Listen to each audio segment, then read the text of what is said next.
একটা হাজি আমার সামনে বলুন, মক্কা মদিনায় কিন্তু মানুষ মারা গেলে ওখানে কিন্তু বাঁশ দেয় না।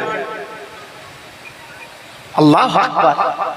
মক্কা মদিনায় মানুষ মরে গেলে বাঁশ দেয় না, ওখানে বাঁশের চলন নেই। আপনাদের অর্জুনায় মারা গেলে কি দেয়? আরে কত বলেন না কেন? আর আরবে বাঁশ দেয় না কেন? ওটা আমার নবীর দেশ।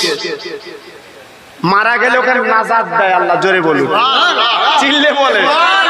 আর আমাদের বাঁশ দেয় কেন? যাচ্ছে তো আইঠালা যন্ত্র, যাচ্ছে মা বাপের ভাত দেয় না সেই যন্ত্র। এই জন্য আমরা বাঁশ দেই, প্রথমে কবর আগে বাঁশ দিয়ে চালা।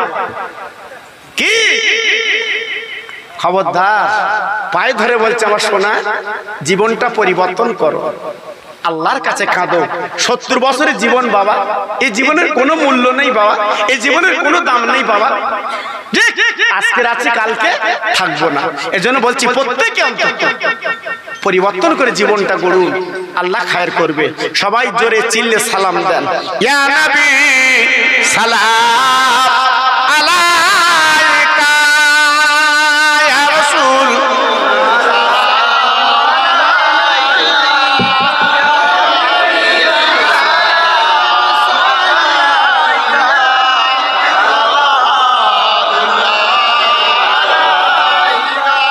উড়িল আল্লাহ আরো বাণী, পহল দুঃখের রজনী, করিলে জগৎ নুরানি আমেনা নয়ন